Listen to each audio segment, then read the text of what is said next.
Kameda, a male student, was seen lowering his head when his teacher asked him sharply about his career goals after he wrote horned beetle on his career survey. The teacher couldn't understand why Kameda would choose horned beetles as his future aspiration. Kameda tried to explain that if he gave a horned beetle to children, it would make them very happy. The teacher then concluded that maybe Kameda wanted to be someone who brings happiness to others.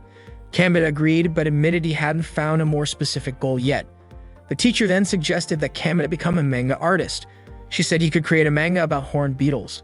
According to the teacher, boys like kabuto beetles, and the female character could be a honeybee captured by the antagonist, a grasshopper.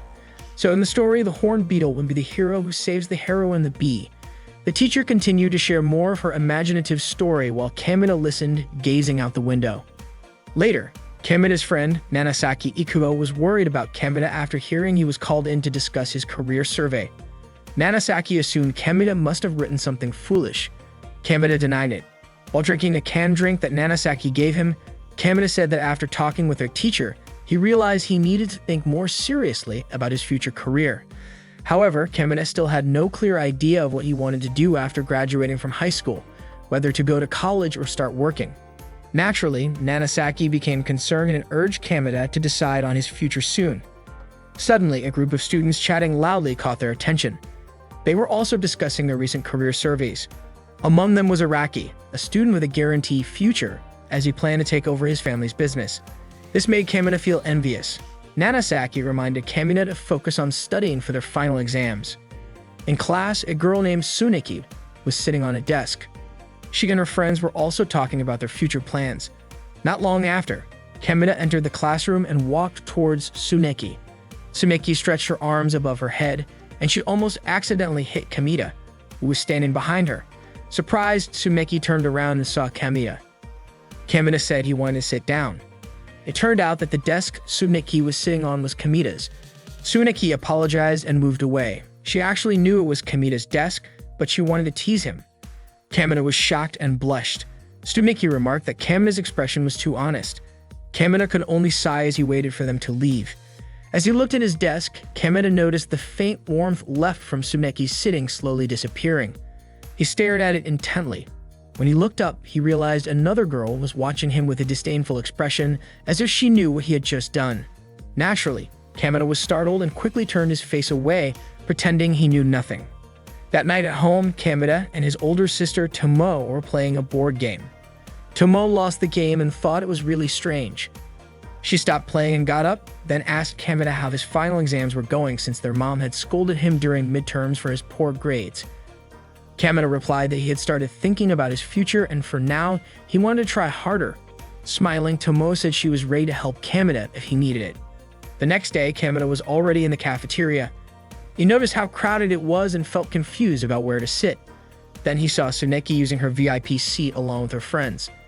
As Kameda was still deciding where to sit, Tsuneki suddenly waved at him. Tsuneki asked Kameda if it was true that he wanted to become a manga artist. One of Tsuneki's friends mentioned that Ms. Onagata, the teacher, had said Kameda would be perfect as a manga artist. Tsuneki then commented that Ms. Onagata was just guessing since Kameda had never drawn a manga before. Seeing that Tsuneki had been standing for a while, Yuki offered her a seat. After they finished their lunch, Tsuneki jokingly told Kameda that if he ever became a manga artist, his pen name should be Depraved Sensei. This was because Kameda had leered at the seat Tsuneki had just vacated. Kameda was shocked to realize that Tsuneki knew about it. He quickly turned his face away. Yuko and Yuki also chimed in, saying Kameda would make a great erotic manga artist. Kameda, of course, denied it. He explained that he was terrible at literature and always had to ask Ikuo for help. Because they were always together, Yuki and Yuko teased that Kameda and Ikuo might be a couple. Naturally, Kameda denied all of it, asking them not to make baseless accusations. Later in the afternoon at the library, Kameda and Ikuo were seen writing something. Suddenly, Tsuneki appeared and startled them both. She approached Ikuo and asked him to teach her classical literature as well. Tsuneki confessed that she was terrible at classical literature, just like Kameda. She kept pleading with Ikuo, promising to buy him 3 cans of his favorite Cocoa Panda. Kameda tried to signal Ikuo by shaking his head, suggesting that he shouldn't accept the offer. But Tsuneki noticed and gave Kameda a cold look. Reluctantly, Kameda said he didn't mind. Finally, Ikuo agreed to help her. At another time during PE class, two boys were caught spying on the basketball court where Tsuneki and the others were playing. They admired Tsuneki's skills, but suddenly a woman named Sanjaruze caught them in the act and ordered them to leave. The two boys immediately ran away, passing Kemida, who was resting under a tree, while shouting, "I'm gonna ask Tsuneki out and go trekking with her." It turned out that one of them was the president of the hiking club, and Kemida thought he was really obsessed with Tsuneki. Ikuo, who was beside Kemida, asked, "What about you?" Kemida responded that he didn't really like Tsuneki because she always teased him. Ikuo remarked that it was better to be toyed with than hated because if Tsuneki ever hated Kemida, then all the girls in class would eventually become his enemies. Tsuneki was the center of attention in their class, and Kemida felt like he was a completely different species from her. Ikuo stood up and mentioned that he had once seen Tsuneki walking with an older man who had a beard but looked too young to be her father. Ikuo's brother had seen them and assumed they were dating. Kemida then wondered if Tsuneki preferred older men. Recently, Kemida had been studying diligently, both at school and at home. As the final exams approached, he and his friends took them seriously. When the results were announced, Kemida had a surprisingly high rank, making his friends envious. Yukie, who saw the results, was especially annoyed because she ranked lower than Kemida. Just then, a childhood friend of Kemida named Kyuko approached him. She commented that Kemida had become quite popular among the girls. Kemida denied it, saying they were just talking about the exam results. Kyuko then asked Kemida to teach her next time before she walked away. Kemida smiled, saying he hadn't felt this accomplished in a long time, and thanked Ikuo for helping him study. Ikuo then mentioned that soon in the summer, there would be a summer course he planned to attend. He invited Kemida to join him. The course would involve 2 weeks of studying at a hotel in the mountains. Kemida was shocked at the thought of spending 2 weeks there and couldn't give Ikuo a definite answer. He said he just wanted to enjoy his time off for now. Later that afternoon, Kemida, Ikuo, and Araki were seen leaving an arcade. They were talking about someone they couldn't beat. Araki then mentioned that he would be going on a 3-day trip with some part-time workers during the summer. He said he actually wanted to stay home and take care of his rabbits, but the girls in the second-year class said they wouldn't go unless he joined. Ikuo then asked if that meant some of his classmates were going too. Araki tried to recall who would be joining the trip. He mentioned Yukie, Yuko, and Tsuneki. Hearing this, Ikuo and Kemida were surprised and exchanged glances. Kemida couldn't believe they were going on the trip. He wanted to ask Araki more about it, but Ikuo interrupted. Araki then asked if they wanted to join the trip too. Ikuo quickly declined, teasing that Kemida was just jealous because Araki was so popular with the second-year girls.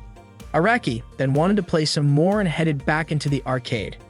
Kemida and Ikuo continued their conversation, wondering why Tsuneki was going on a trip with another guy when she already had a boyfriend. Ikuo just laughed, thinking that if Kemida had told Araki the truth and they ended up not going on the trip, the second-year girls would surely hate Kemida. That evening, while Kemida was walking home, he noticed a new bakery. He decided to buy a cake for his older sister. As he looked towards the door, he saw Tsuneki working there. Kemida also noticed a bearded man approaching her. This might be the guy Ikuo talked about yesterday. Seeing this, Kemida was impressed by Tsuneki, as she always seemed to be a few steps ahead of him.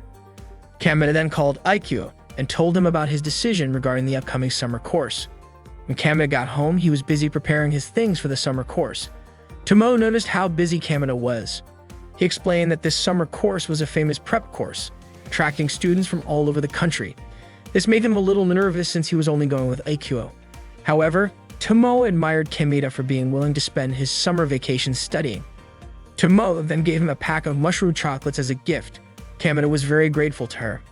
The next day, Kemida took a bus to the hotel where the summer course would be held. At the hotel, some students were already there, amazed that the organizers had rented out an entire hotel for the event. The hotel even had a swimming pool. Upon arriving at the hotel, Kemida was so enthusiastic and excited. Then, by chance, when Kemida looked to the other side of the hotel, his eyes focused on a girl wearing a doTERRA. doTERRA is a type of Japanese clothing, but when he turned to tell Ikuo, the girl was no longer there. Ikuo then mentioned that there were stories about the ghost of an exam participant. Maybe the girl Kemida had just seen was that ghost. Kemida immediately panicked. Then an adult man made an announcement to all the participants to move to the conference room, where they would be given further instructions on how to use the facilities in the schedule. The participants walked towards the conference room. However, one participant was seen trying to leave the room. Unexpectedly, the adult man grabbed the participant's shoulder and dragged him back into the room. Kamita and Ikuo, seeing this, realized that some people had been forced to come here as well. That night, Kamita was curled up in the corner, feeling down because he was in last place for the placement test. He then asked Ikuo about his results. Ikuo was at the top. Kamita was frustrated and felt inferior because he had thought he was on par with everyone else, considering they were all high school students. Since it was late, Kamita then went to his room to sleep. In the room, Kamita continued to beat himself up. He thought that maybe he shouldn't have come here. If he had decided to go to the beach with Tsuneki and the others, they might have become closer. Kamita then fantasized about being at the beach, being fed by Tsuneki, who was wearing a swimsuit. Kamita then slapped his own face, reasserting his determination to study there. With newfound resolve, he opened the window and shouted that he wouldn't give up. Then suddenly, a hand reached out, grabbing the bottom of the window as if trying to hold on and enter the room. Kamita was startled and backed away. From the window, someone began to peek inside. Terrified, Kamita remembered the ghost story Ikuo had mentioned earlier that day. The person then struggled to enter Kamita's room. She crawled towards Kamita, saying she was cold, and asked Kamita to help her. The woman tried to reach for Kamita, who looked very scared in the middle of the room. All Kamita could do was scream. The woman continued moving closer to Kamita. He was still confused and scared. Then, unexpectedly, the woman only grabbed a towel and asked if she could use it. After she raised her head and looked at Kamita, it turned out that she was Tsuneki. Both of them stood there, frozen, staring at each other. The atmosphere soon returned to normal as Tsuneki started drying her wet hair with Kamita's towel. Kamita, still uncertain, asked if she was really Tsuneki and not a ghost. Nonchalantly, Tsuneki stretched out her leg towards Kamita and told him to look at her all he wanted to prove it to himself.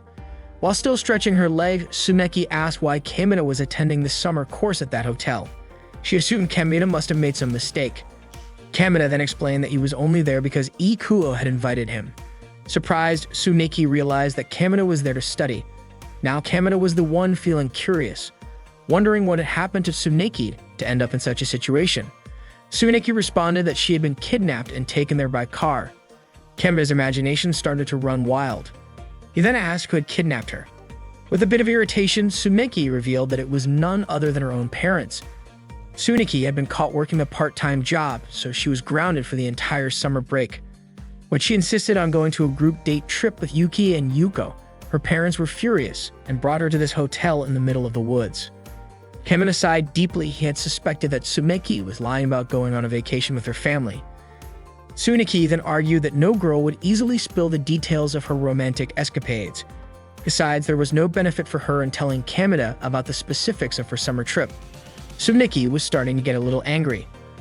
Kamita then asked if Tsuneki was planning to hike down the mountain dressed like that. Tsuneki confirmed it. She also complained that there wasn't a single bus stop around.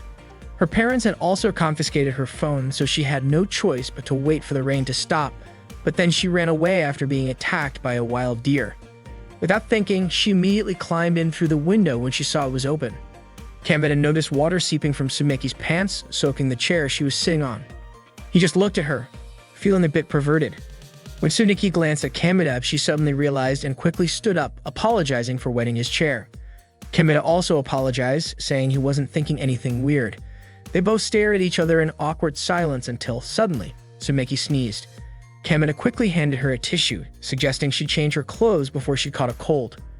Tsuneki thanked Kamita, but unexpectedly, all the clothes she had brought in her bag were also wet. As Tsuneki checked the contents of her bag, Kamita secretly tried to sneak a glance at her chest. He was startled when Tsuneki caught him. In the sudden movement, Kamita twisted his back and winced in pain. He realized it was karma. Since all of Tsuneki's clothes were wet, Kamita had the idea to borrow clothes from the other girls there. Tsuneki then reminded him that if it was late at night and a guy came asking to borrow a girl's clothes, the girl would undoubtedly be terrified. Kamita was left feeling confused. Tsuneki noticed a set of PD clothes piled on the table. She began using her hands to measure Kamita's body and her own, coming to the conclusion that their body sizes were almost the same. She then asked Kamita if she could borrow his PE clothes. Kamita felt awkward, knowing that his PE clothes were still sweaty. But without hesitation, Tsuneki sniffed the clothes and said they didn't smell that bad. Kamita's face turned red. It was the first time a girl had ever sniffed his clothes. He reluctantly allowed Tsuneki to take the clothes. Sumeki thanked Kameda and walked out of his room carrying his PE clothes. Kameda still felt weird watching Sumeki leave his room with his PE uniform. He was staring blankly at her walking down the hallway until he quickly retreated back into his room when two other guys walked by staring at him. Kameda was sitting on the toilet doing his business when suddenly Tsuneki appeared and started sniffing him. Naturally, Kameda was confused, wondering why Tsuneki was doing that. But she didn't answer and continued sniffing him even lower down his body. Kameda screamed, begging her to stop. He woke up suddenly, shocked. It was all just a dream. The next morning, Kameda walked down the hallway, rubbing his head, puzzled about why he had such a weird dream the night before. He entered the classroom but didn't see Tsuneki there. The atmosphere in the class felt very serious, making it hard for Kameda to fit in. A short while later, it was finally break time and Kameda was already in the cafeteria. He had finished eating and told Ikuo that he hadn't slept well last night, explaining what happened. Ikuo was shocked, surprised to hear that Tsuneki had also come to that place. But Kameda was confused to learn that Tsuneki wasn't in Ikuo's class either. Not long after, Tsuneki appeared near them and greeted them. They sat together, joined by another girl named Miko, who had been with Tsuneki in the Save Our Scores class. Apparently, it was just the two of them in that class. Kameda was surprised as he had never heard of a class like that. Tsuneki confidently said it was an exclusive class just for the two of them. Miko explained that she and Tsuneki had been labeled as problematic students and were locked away after yesterday's test. Tsuneki was grateful that Miko was in the class with her. Otherwise, she would have been alone with that old guy with the bamboo sword. Ikuo understood that Tsuneki was talking about the instructor. He also commented that the instructor had quite a distinctive style. Mako chimed in, suggesting that maybe the instructor was a kind-hearted teacher. Tsuneki looked upset as she had been punished with cleaning the women's restroom after being caught trying to escape from the hotel. She then asked Kameda if she could borrow his PE clothes until she finished cleaning the restroom. Kameda's face turned red, surprised that his clothes would be used by Tsuneki to clean the women's restroom. Ikuo found it strange that Kameda's face looked oddly happy. Mako then suggested to Tsuneki that she wash the clothes in a coin laundry. Tsuneki had no idea there was a coin laundry there and immediately started planning another escape attempt once her clothes dried. Tsuneki then asked Kameda to hold out his hand. He did, and Tsuneki handed him 3 pieces of candy. She had noticed him yawning earlier and gave him the candy to help him stay awake during class. Kameda was touched and thanked her. He had been feeling frustrated about his low test scores the day before, but after that moment, he felt motivated to keep pushing until the end. Kameda thought to himself that when the second semester started, he might not be able to have these kinds of conversations with Tsuneki anymore. Later in the Save Our Scores class, Tsuneki and Mako were seen working on problems at the chalkboard under the strict supervision of their grumpy instructor. They studied in the classroom until dusk, after which Tsuneki cleaned the women's restroom by herself. She even got scolded by the instructor for trying to escape earlier. Afterwards, Tsuneki met up with Mako. Seeing how exhausted Tsuneki looked, Mako suggested they take a bath and head to bed early. Tsuneki agreed, but before that, she asked Mako to help her learn how to use the coin laundry. Tsuneki admitted that she had never washed her own clothes at home, as her mom had always done it for her. This was her first time doing laundry on her own, and she thanked Mako for helping her. Mako, on the other hand, felt a bit jealous of Tsuneki, saying that one day she also wanted to do laundry for her boyfriend. Mako had heard rumors that Kameda and Tsuneki were dating. There was also another rumor circulating among the participants that Tsuneki was a slut who walked around in her boyfriend's PE clothes. Hearing that, Tsuneki jokingly pretended that she really was dating Kameda and said he had some weird tastes. She even added that Kameda had been pretty brutal with her the night before. Mako believed everything Tsuneki said. In another place, Kameda was seen selecting a canned drink from a vending machine. Suddenly, he overheard 2 girls gossiping about the slut from Kibudo, who was walking around in PE clothes. They also mentioned that she was cozying up to her boyfriend during lunch in the cafeteria, and they were really annoyed by it. Kameda, hearing this conversation, began to suspect that they were talking about Tsuneki. He quickly hid behind the vending machine. The 2 girls continued bad-mouthing the situation, saying it was distracting them from their studies. One of them even claimed to have seen her coming out of her boyfriend's room soaking wet last night, as if she was showing off after fooling around in his room. The 2 girls kept talking about it while putting coins into the vending machine. Kameda, who couldn't take it anymore, stepped out of his hiding spot. Of course, the 2 girls were shocked and suspicious, thinking that Kameda had been doing something indecent at the vending machine. Kameda then explained that the person they were talking about had actually been chased by a deer and brought to that place against her will. Naturally, the two girls didn't believe him and were confused by his words. Kameda tried again to clarify, saying that he had no kind of romantic relationship with Tsuneki. He had only lent her his PE clothes because she didn't have any spare clothes. Suddenly, Tsuneki appeared in front of them. Still acting strange, she pretended to be a slut and Kameda's girlfriend. With an overly sweet tone, Tsuneki handed back the PE clothes she had borrowed from Kameda. Meiko explained that Tsuneki had washed the clothes for the first time, just for Kameda. Tsuneki continued acting weird, making Kameda wonder if she had hit her head while cleaning the restroom. Tsuneki then said that she had cleaned every drop of Kameda's mess from the PE clothes. Seeing this, the two girls became even more suspicious, assuming that Kameda and Tsuneki had done something inappropriate the night before. Kameda tried to explain the truth and clarify what had really happened, but the girls still didn't believe him and walked away. However, they had forgotten the drinks they ordered from the vending machine. Kameda grabbed them and handed the drinks back to the girls, who became embarrassed and thanked him. Once the girls were out of sight, Kameda approached Tsuneki and asked what had just happened. Tsuneki replied that nothing had happened to her. Kameda then explained that he had tried to clear up the misunderstanding the two girls were talking about. Hearing Kameda's explanation, Meiko finally understood that Tsuneki had just been acting and wasn't really like the rumors had said. Suddenly, Tsuneki grabbed Kameda's hand and told Meiko they'd see each other later. She pulled Kameda along until they reached a room. Tsuneki then handed over the PE clothes she had borrowed. As Kameda took them, he noticed they were still warm, as if they had just been taken off Tsuneki's body. He thanked her for washing them. Kameda also felt confused as to why they had to hide in that room. Tsuneki explained that she didn't want any more strange rumors to spread. Kameda mentioned the rumor about them doing inappropriate things in a room together, which made Tsuneki furious.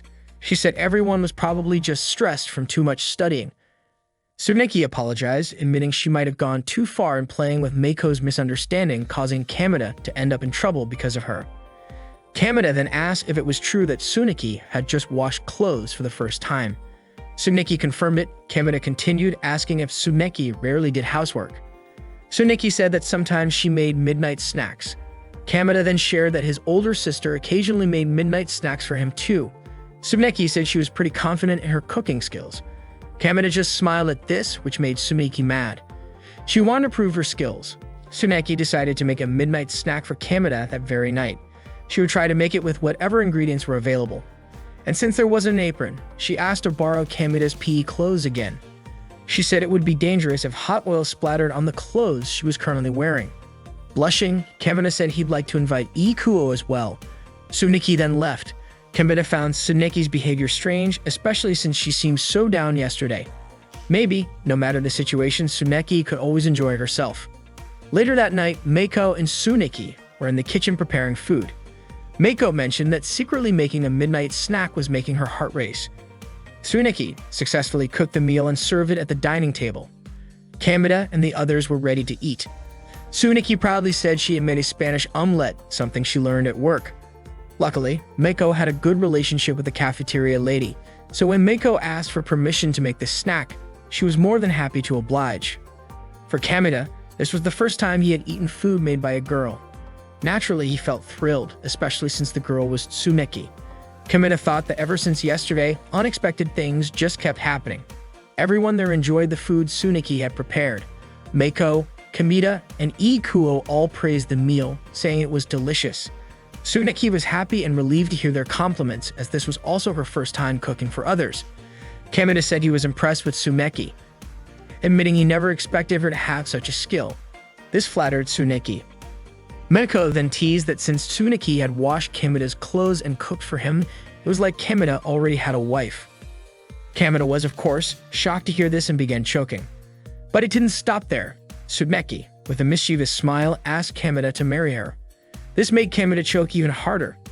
Ikuo chimed in, saying Kameda was being overly dramatic, and Tsuneki agreed, adding that this was exactly why she always wanted to tease him. After they finished eating, Kameda stood by the door while Tsuneki washed the dishes they had used. Kameda felt guilty because Tsuneki not only cooked, but was also cleaning up afterward. Tsuneki said it was no big deal since she was used to washing dishes at her job. She then mentioned that she would soon be leaving the hotel. Not only did she not want to stay there, many of her things hadn't been brought along. Kamina then jokingly suggested that Soneki could just wear the outfit that showed off her belly button, as he thought it suited her. Kamina even said he liked seeing Tsuneki's cute belly button.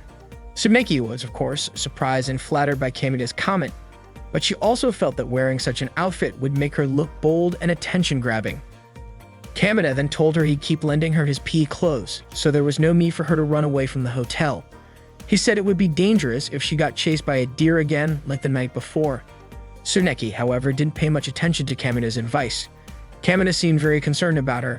Tsuneki then mentioned that because the weather forecast for that night was bad, she decided to stay at the hotel a little longer. Hearing this, Kamina smiled with relief. They then parted ways and headed to their own rooms. Kamina was sitting in class thinking to himself how fast the week had passed since he joined the summer course. He had already started getting used to life at the hotel. Kamina was shocked when suddenly Tsuneki poked him from the side. Of course, the people there glared at Kamina with annoyance as he had disturbed the peace of the class. Tsuneki explained that she and Monhoko had been transferred to this class. Then Tsuneki whispered into Kamina's ear, asking him to help her. Kamina shivered, and when he looked forward, everyone was staring at him with irritated expressions. Some of them were even saying bad things about the two of them. Annoyed, Tsuneki decided to provoke them by starting to take off her gym clothes, claiming that the room was too hot. Naturally, the people there stared at Tsuneki, their faces turning red. Kamina quickly reacted, trying to cover Tsuneki's chest with a book, pretending to ask her to help him solve a problem in it. Seeing this, Tsuneki just gave Kamina a mischievous grin. Time passed, and Kamina was walking around looking at his surroundings. He saw Tsuneki sitting on a bench near the empty swimming pool. Kamina walked up to her, noticing that she looked down. Tsuneki suddenly stomped her foot on the ground, angrily asking if Kamina's class had been like this from the start. Kamina nodded, saying that at first he also felt uncomfortable. With a sigh, Tsuneki said it was incredibly annoying in his class. Kamina suggested that maybe they were just jealous of Tsuneki.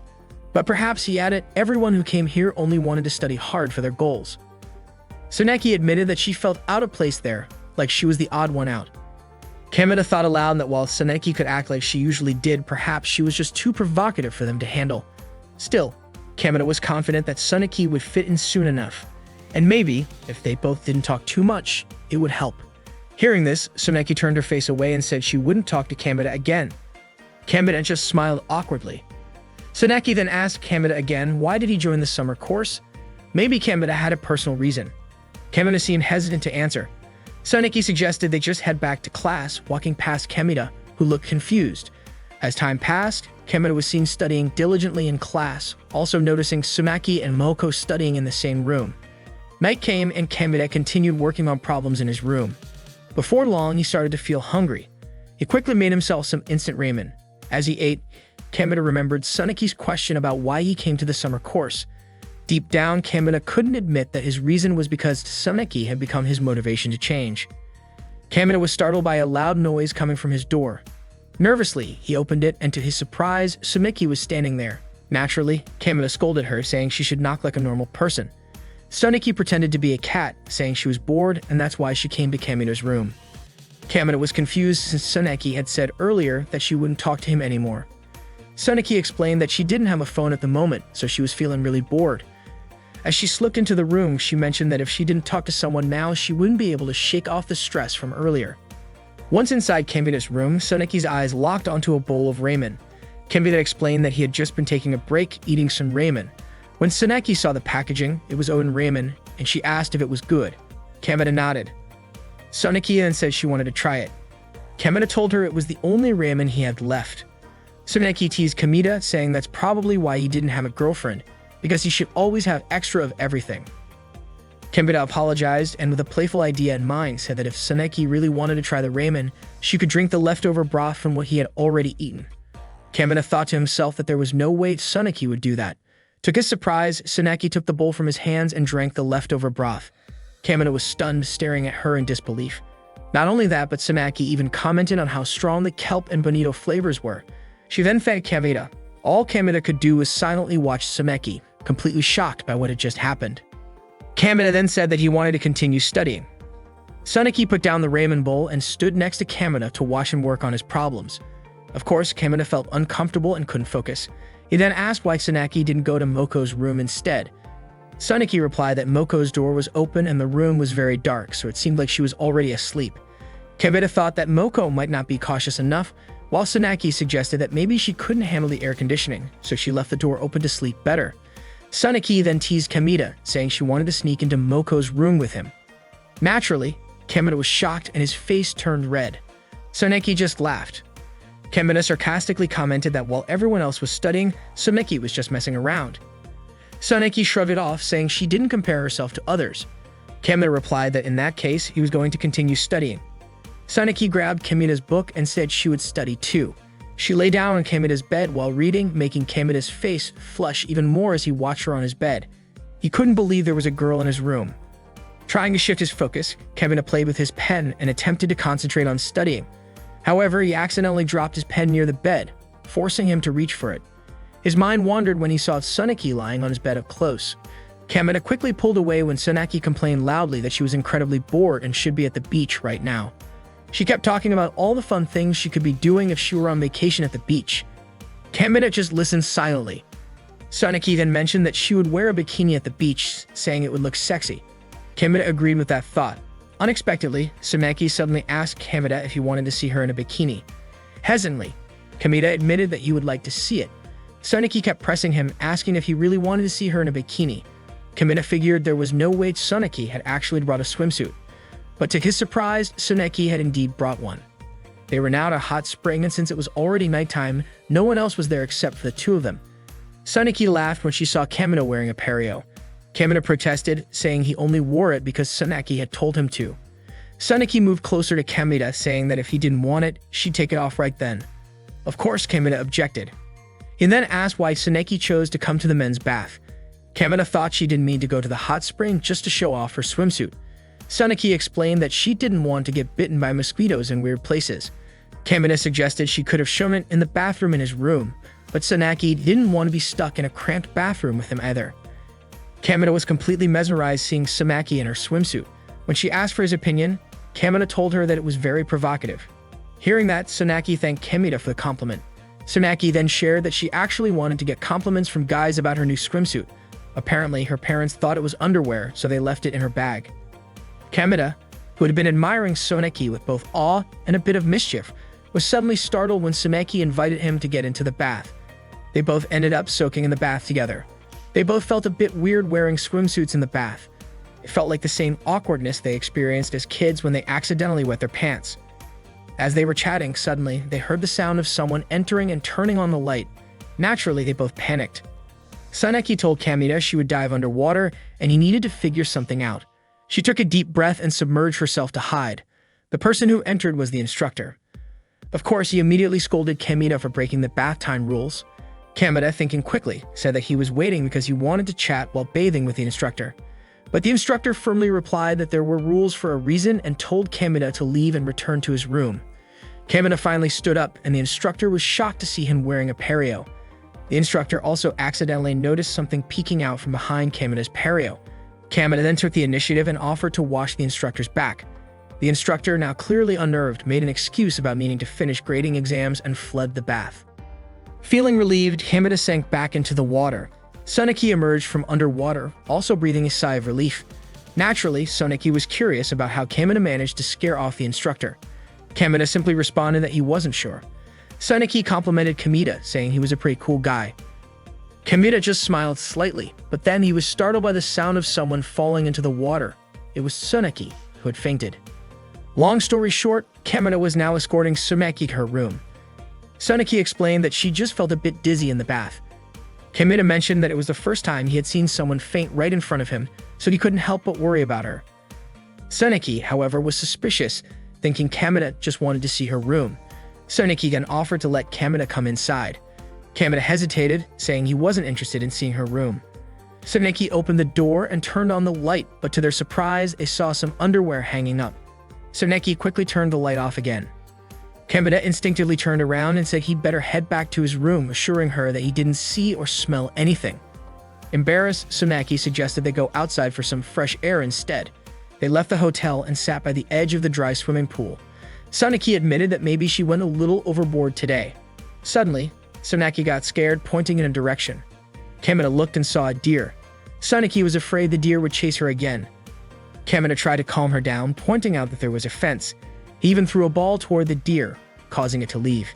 Kamina explained that deer are nocturnal, so it was probably there looking for food. Suneki then walked up to Kamina and said that she felt like she had learned a lot about Kamina during the summer course. However, Kamina replied that he still couldn't fully understand Suneki. Kamina then asked, "Is it that easy for a girl to lie?" Suneki was still confused by the question. Kamina went on to explain that Suneki had lied to him by saying she was going on a family trip, when in reality, she had planned to go on a blind date. Suneki defended herself, saying that it wasn't a lie because maybe she would go on family trips when she has a family in the future. Kamina just sighed. Then hesitantly, Kamina asked if Suneki liked Araki, since Araki was quite a popular guy. Hearing that, Suneki chuckled, thinking Kamina was jealous. But Kamina denied it. Suneki replied that it was a secret, smiling as she said it. Kamina then asked if the chef at the place Suneki worked was her boyfriend. Suneki stayed silent for a moment and then, sounding annoyed, asked when Kamina had gone to her workplace. Kamina answered that he had seen her there after his final school exam, right after playing games at the arcade. Suneki questioned him again, asking if Kamina had leaked the secret about her job. Naturally, Kamina denied it, saying he had no idea what she was talking about. Frustrated, Suneki explained that the school had informed her parents after someone reported it to the discipline committee. Kamina explained that he only saw her talking to the chef. Suneki then clarified that the person Kamina saw was the owner of the shop, not her boyfriend. In fact, he was already married. As the night grew late, Suneki suggested that they head back inside the hotel. The next morning, as the sun shone brightly, the summer course participants were getting ready to leave, loading their belongings onto the buses. Kamina and Ikuo were already seated together on one of the buses. Ikuo mentioned that he felt a bit sad the summer course was over. Kamina, with a neutral expression, replied that a lot had happened during the course. Since that night, Suneki hadn't spoken to him again. Kamina thought that maybe Suneki still suspected him. Ikuo suddenly blurted out that he had forgotten to say goodbye to Moko. He hadn't seen her board the bus or any other bus for that matter. Kamina was confident that Moko must have gotten on one of the other buses. As the bus started moving, Kamina looked out the window and saw Moko standing in one of the hotel rooms watching them leave. Ikuo didn't see her and didn't believe it was Moko. The bus continued to drive away. Inside the hotel, the instructor looked visibly angry. He was upset because someone was always late, just like when they first started the summer course. That person turned out to be Moko. Moko explained that she had rushed to wake up in time to send off the buses.